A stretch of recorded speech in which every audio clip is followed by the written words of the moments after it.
let me demonstrate to you the chopping of this 1/2 inch wide mortise, which is approximately 2 inches long, with a mortise chisel and a hammer. And I'm doing it right on the edge of the wood here. I've actually got a piece of glass, you probably can't see it, but you should be able to see me cut the mortise in the side there. So the work's firmly clamped to the bench, it's above one of the trestles. I'm going to start by chopping just in from one end.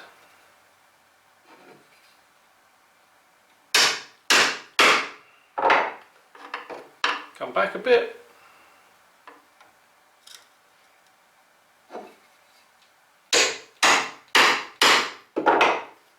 Chisel forward, lean it back, force out a chip. Come back a bit further.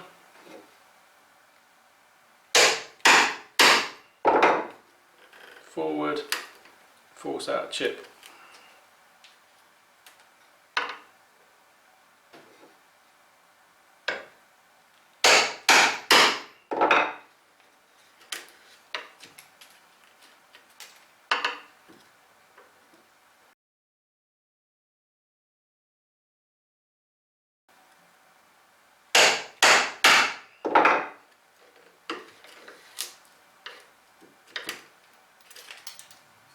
I'm getting close to this end, so I'm going to turn the chisel round, make a chop straight down, not at the end, just in from the end.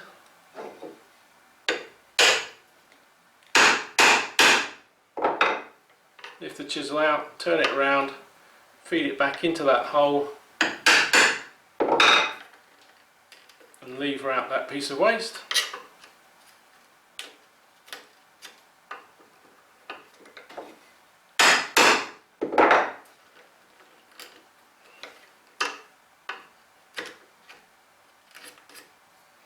Let me go back to the start again.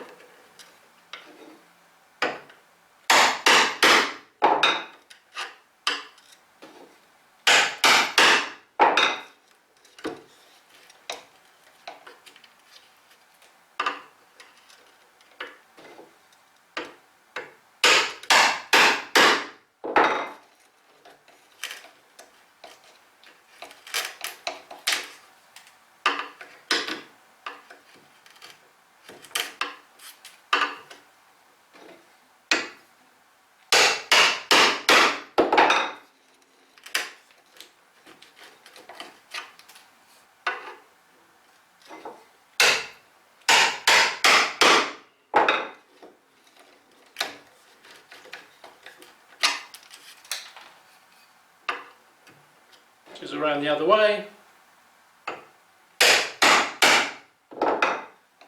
Lift it out, feed it back in.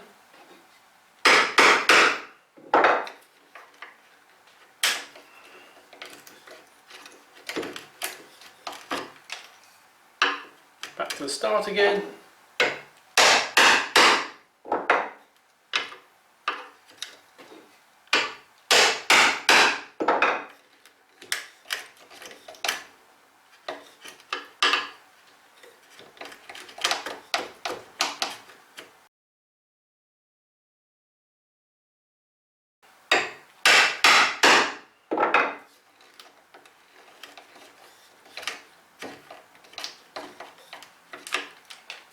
This pine's actually softer than I thought, and it is crushing back just a little bit beyond my line.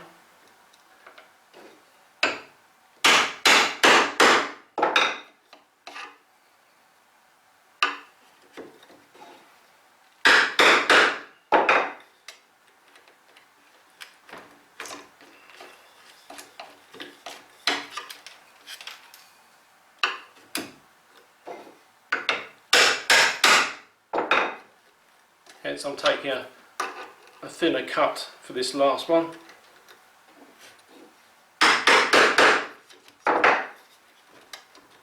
Now the end of the bevel is below the top of the work, so the first bit of levering action is going on against the end grain, and hopefully that shouldn't cause us any problems.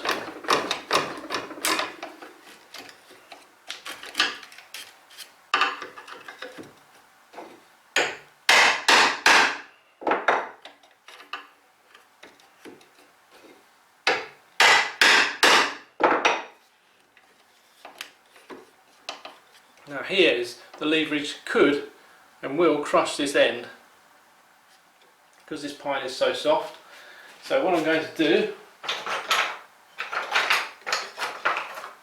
I've just got a piece of hardwood, it's a piece of basswood, and that will just take the edge off it.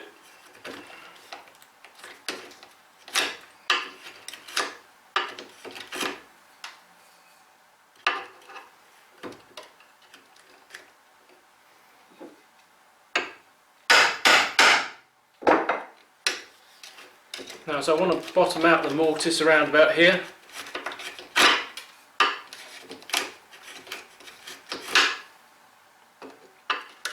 I just want to nibble away.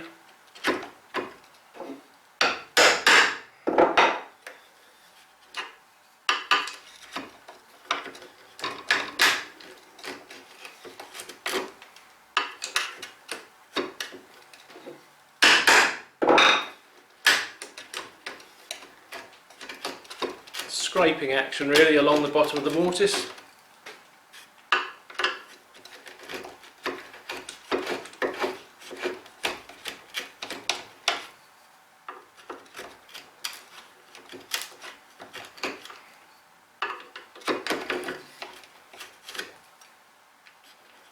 Take one piece of hardwood out.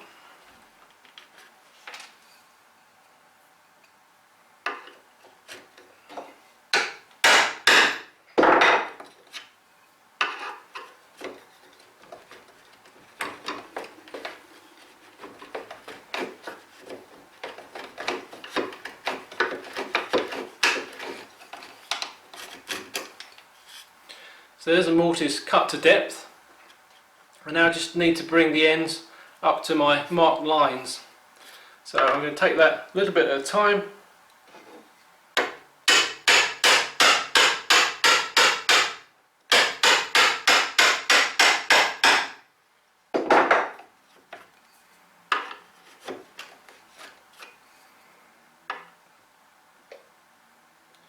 Now come up to my line.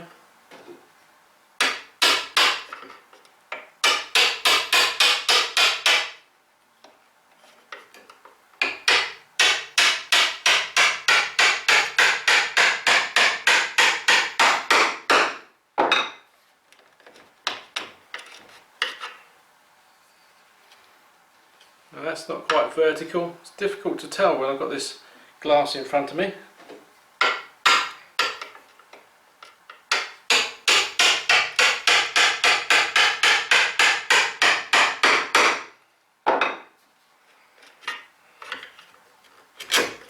There we go.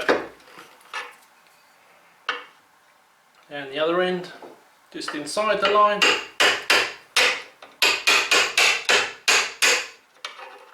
And then on the line.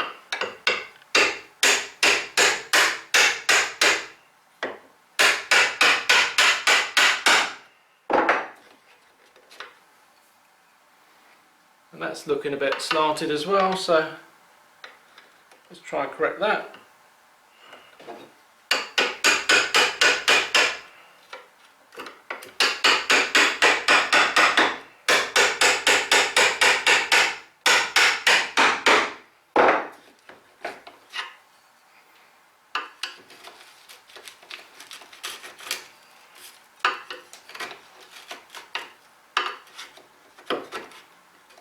Try and clean out now without levering off the edges of the mortise.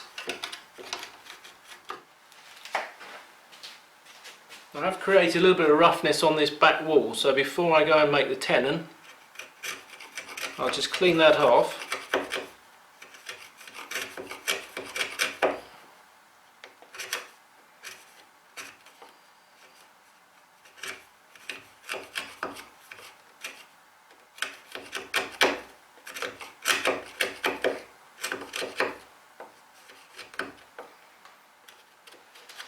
Then I can cut my tenon to a snug fit. And always prepare the tenon slightly bigger and then use a plane or a chisel to bring it down to size. A lot of people will tell you don't need a mortise chisel. To cut a mortise, just use bevel edge chisel. Here's the equivalent bevel edge chisel. both 1/2 inch. If we just look at the side of it, there's an awful lot less meat on the bevel edge chisel. It's a lot easier to drive something that's large, and also keeping it square in the mortise. The mortise chisel is square, so the sides help keep it aligned once you've started your cut. With the bevel edge chisel, it's very easy just to turn it from side to side, so keeping your cut straight is difficult. Mortise chisel, I can't move it, it's tight in there. That will maintain the plane in which it's cutting once you've started your mortise. But if you don't have a mortise chisel and you need to cut a mortise, you can still do it. You can cut it with a bevel edge chisel. I think you just need to be a little bit more cautious and pay a little bit more attention to what's going on. I'll give a little demonstration here.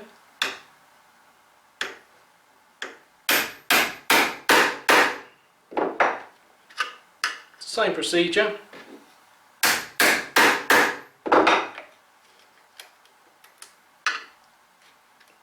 It can be said that you can strike it in further because it's narrow.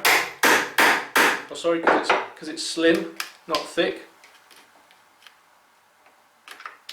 But when you start levering, you'll find it wants to turn from side to side. It wants to take the easiest path, and you can start ruining the walls of your mortise by doing that.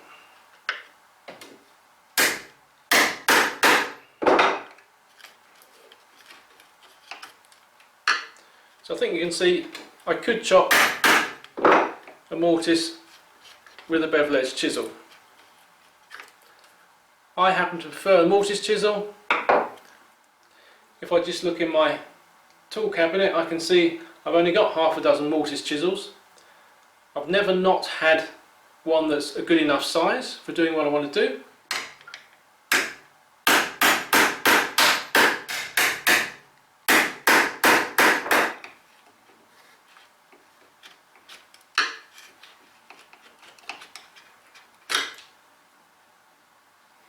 So as you can see, it's perfectly possible to use a bevel edge chisel as well. Bevel edge or mortise chisel, you decide.